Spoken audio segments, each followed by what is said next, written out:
So now that you've watched the video, you have seen that there are lots of different styles of editorial. So it's basically going to be a fantasy. You're looking at images that are stories, whether or not it's a literal, almost like a fairy tale feel, to something a little more modern. You're going to see women with that typical model body style. So it's going to be more of like narrow hips, narrow shoulders, narrow waist, smaller chest. Those are typical of editorial fashion models simply because they're known to be more of a hanger. So when a designer is looking for a model to showcase their clothing, they're looking for body styles that are going to make their clothes look the best that they can without distraction. So typically if a woman has a little more curvage to their bodies, it can be a bit of a distraction from showing the clothing, which is why when you see these editorial fashion models, they're typically thinner, their chests are a little smaller, they have a different type of body style. Now that can also be considered an aspirational body style, but you want to make sure that you are always going to be the best version of yourself and not to get too carried away with comparing yourself to other models. And we're going to get into that a little bit later as well. But for the fashion editorial, it's all about selling an image. It's about selling a lifestyle. It's about selling that aspiration. I want to look like that. I want to feel like that. I want those clothes because I want to have that feeling from this fashion spread that we are seeing. It's all just about a fantasy and entertainment, essentially, when you're looking through the magazines. That's what editorials are. They're not advertisements necessarily, but they are selling a feeling. And that is where the editorial models come in. The poses are going to be a little more exaggerated. You're going to have a little more, it's not going to look as natural. It's going to look a little out there, a little crazy. And that is more designed to showcase the clothes, to showcase that feeling than anything else. So when I talk about a model being a hanger, it's essentially what you would think of a hanger in your closet. So the model is there just to showcase the clothing, again, not to show herself.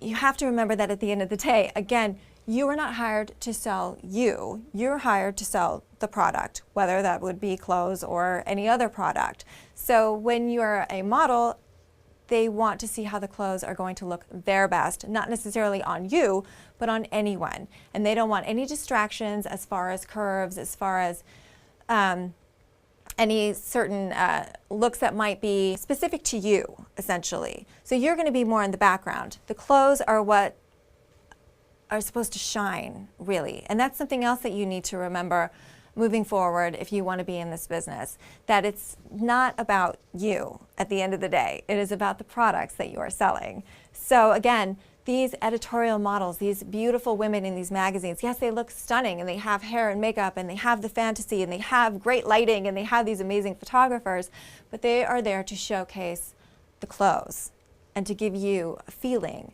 not necessarily to look at them and be like, oh, so-and-so, the model.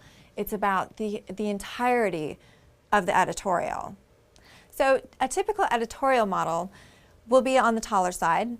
We're looking at maybe 5'10" to 5'11", and definitely a slimmer build.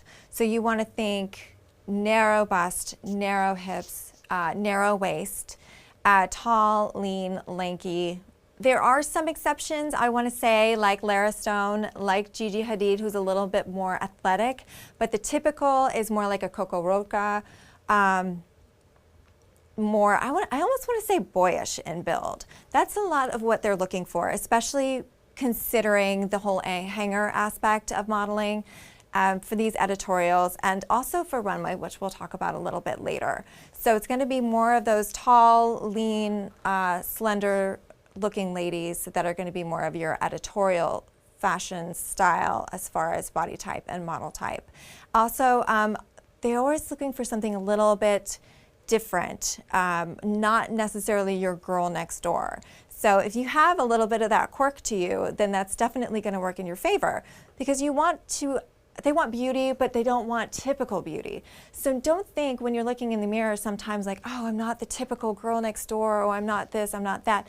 What is special about you could be exactly what they're looking for. So you always want to keep that in mind. And that's also a great self-confidence builder, and that's something else that you always want to keep in mind is just being the best version of you is really all you have to do.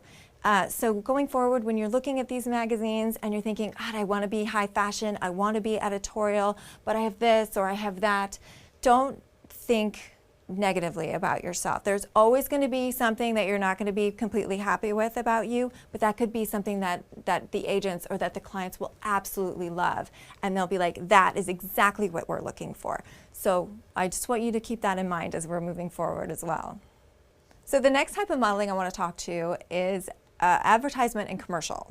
Now, these are going to be the ads that you see in your magazines. These are going to be the commercials that you see on television. These are going to be those billboards that you see when you're driving down the highway. This is a completely different type of modeling from your editorial. This is going to be a lot less of that high fashion, lean build, quirky look kind of thing. Necessarily, it's going to be more of that girl next door. It's going to be a little more of that, I can relate to this person. I can relate to this scenario. It's a lot more relatable. It's more of that, I see this person on the street. I can totally see this happening at the mall, whatever. That is a completely different feel. And I don't want you to think that that's anything less than, say, the high fashion, because I know that high fashion editorial print is probably the creme de la creme in most people's minds as far as modeling goes. But I just want you to know also that at the end of the day, it pays less. So you want to keep in mind that commercial and advertising modeling is big business, and it's great to get yourself out there. And absolutely, it's something that you want to aspire to. So I want you to watch this quick YouTube video. It's going to explain to you sort of the difference between commercial and high fashion modeling, but also it's going to show you that people that do high fashion can also do commercial and vice versa. So take a quick look.